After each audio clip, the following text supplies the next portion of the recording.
their female counterpart. And we start off from that particular note, where only 45% of women in the country have registered themselves on the Social Health Authority scheme compared to 51% of men.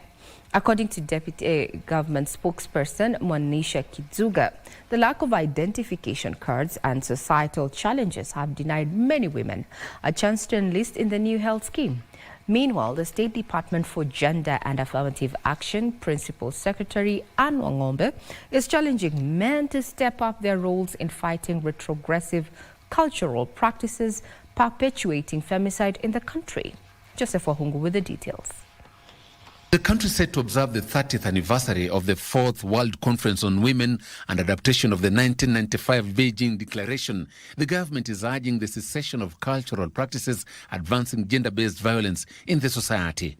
Speaking in Nairobi during a media roundtable ahead of the 30th anniversary of the Beijing Declaration on the Empowerment of Women, State Department for Gender and Affirmative Action Principal Secretary Anne Wangombe has refuted claims the recent cases of femicide in the country are a result of male gender being neglected in the nation's development agenda. In the past, men used to spend time, or rather fathers used to spend time with their sons to guide them on ways of life, to counsel them. But it is no longer the case. She further says the country has made huge strides in addressing 12 areas of concerns, including the inclusion of women in power and decision-making, which were emphasized in the Beijing conference.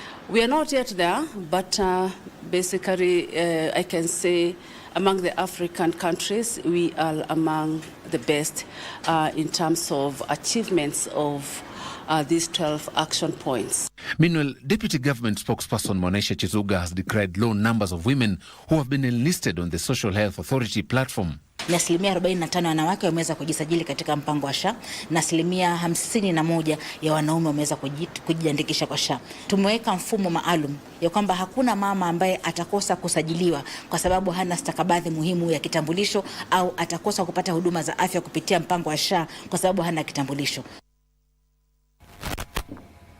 Now, weighing in on that, President Ruto has instructed criminal justice actors to expedite prosecution of perpetrators of femicide. While urging the society to be proactive in protecting girls and women, he said the government is fully committed to ensuring that justice is swift and efficient. Good morning, everybody. Good morning. Karibuni. Wednesday at State House, Nairobi, President William Ruto met elected women leaders to chart the way forward on the increased femicide cases in the country. While decrying the increased cases, especially by intimate partners, the president called for swift action from the criminal justice actors. We know that every 4 out of 5 women killed is out of intimate partner violence, which means that our women are being killed in places they consider safe. I have instructed the criminal justice actors to execute their mandate without delay, holding perpetrators of femicide fully accountable. The head of state also called for the enhancement of gender desks at police stations. And we will introduce similar gender desks services in hospitals to ensure victims receive immediate attention and care. President Ruto called for concerted efforts in combating the vice, while at the same time urging women and girls to be cautious when interacting with strangers, especially on social media, to avoid falling prey. Social media has become a dangerous avenue for exploitation, and I urge our young people to treat strangers on these platforms with utmost caution.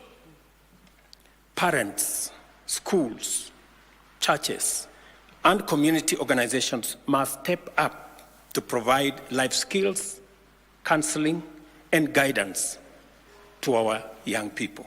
He emphasized the importance of educating the public and announced that 100 million shillings has been set aside for the Safe Homes, Safe Spaces campaign. The women leaders standing here have agreed to embark on a nationwide awareness campaign to confront this vice head-on. This campaign will have the full support of my administration, and we are committing Kenya shillings 100 million for the Safe Home, Safe Spaces campaign. The campaign coincides with the 16 days of activism against gender-based violence that will be observed between the 25th of November to the 10th of December 2024.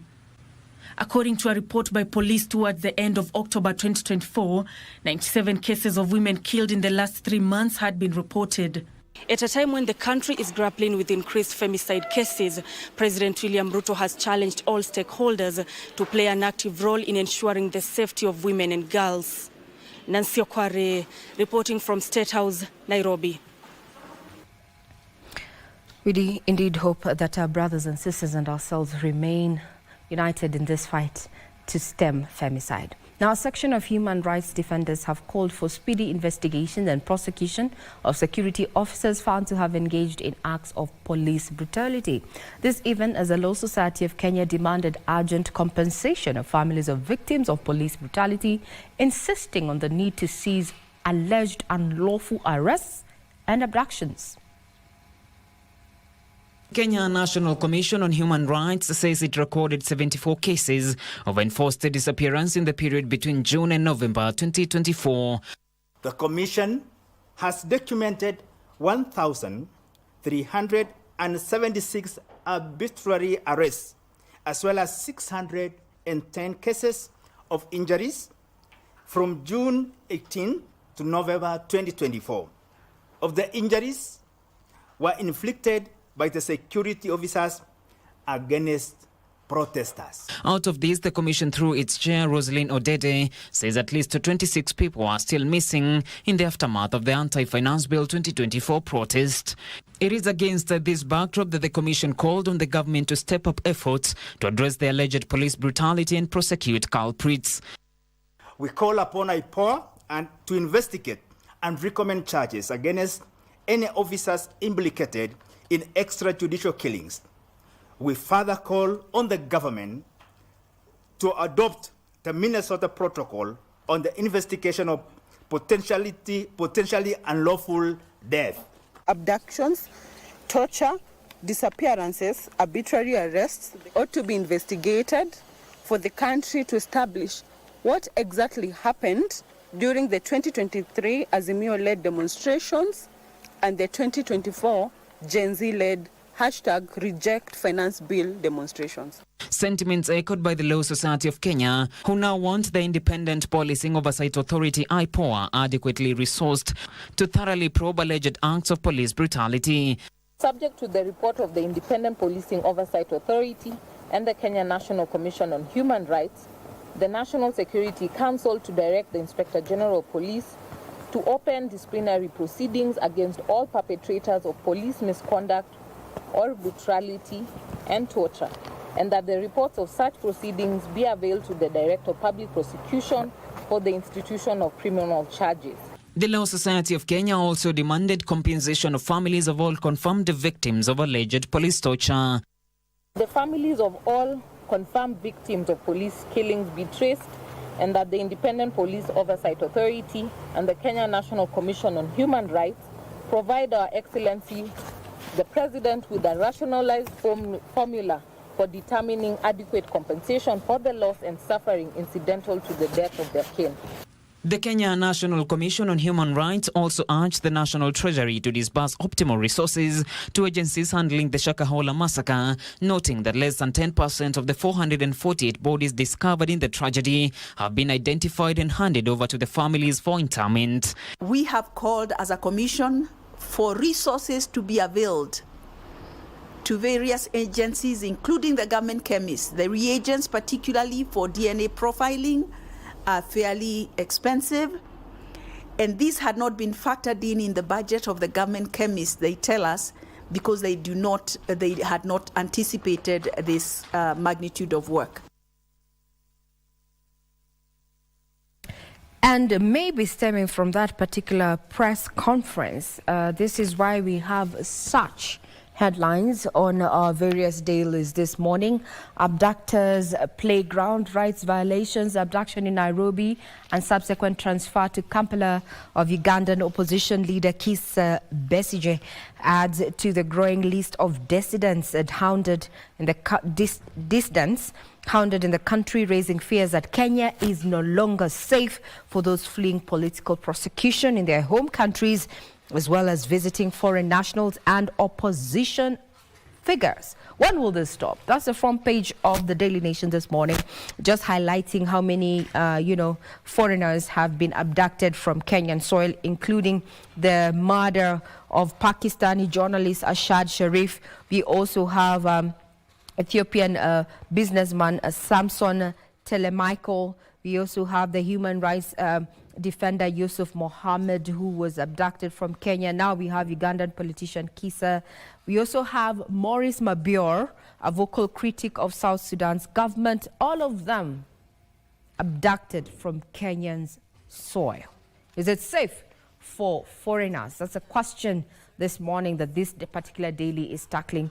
And then this particular turn of events, how then does it look from a foreign perspective? Looking that we are also about to launch Kenya's foreign policy there. What does it say about safety of foreigners in the country?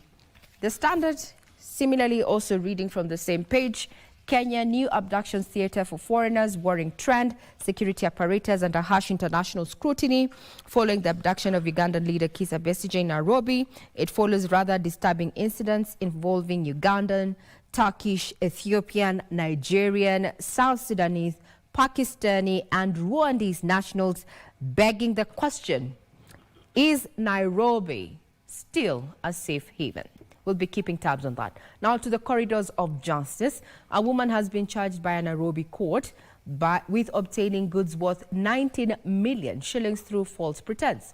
Halima, who runs a non-government organization, denied the charges and was released on a bail of 500,000 shillings and a bond of 200,000 shillings. The case is set for hearing on the 4th of December. Ahead on diverse days attempted to fraudulently obtain goods contrary to Section 313 of the Penal Code and conspiracy to commit a felony contrary to Section 393 of the Penal Code. This was through a stretch of diverse dates between 13th February and 20th March this year. The intended accused person to a bond of Kenya shillings 500,000 with a surety of a similar amount, and then alternatively a cash bill of 200,000 with two contact persons. So the matter will be mentioned before court number 5 for further directions and orders. The prosecution opposed the release of the accused on bail, citing prior offences equating to the current charges. The defence argued that due to time constraints, they were not able to file a formal application. What the defence counsel sought was time to file a formal application seeking time constraint. The application has been vivaciously opposed by the prosecuting counsel, Ms. Kariuki. She urged that nothing bars the court from proceeding with plea taking. No grounds had been adduced. She submitted that by dint of Section 193A of the Criminal Procedure Code, both criminal and civil procedure can proceed contemporaneously. Senior Principal Magistrate Ben Mark Ikubi granted the prosecution time to apply, though he stated that the accused had attended prior hearings and posted bail. I'm of the considered view that the intended accused person ought to be granted time to file a formal application to be determined on merit. I find that preliminarily the defense counsel have raised substantive issue on the defectiveness of the charge sheet.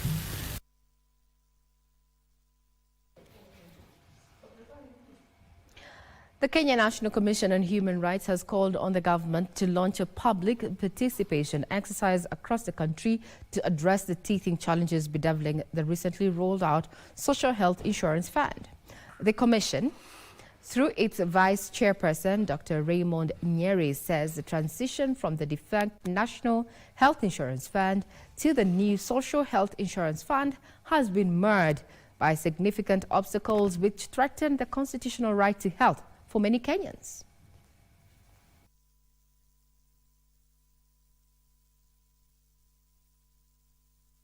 Vulnerable groups, including those with chronic illnesses, the indigent and marginalized communities, are the hardest hit, with the disruptions in access to life-saving treatments such as dialysis, cancer therapies, and maternal health care. The Commission therefore calls on the Ministry of Health, in conjunction with county governments, to engage in public participation and awareness, as well as inclusion in the transition exercise from NHIF to SHIF, and urgently address the challenges faced by members of the public.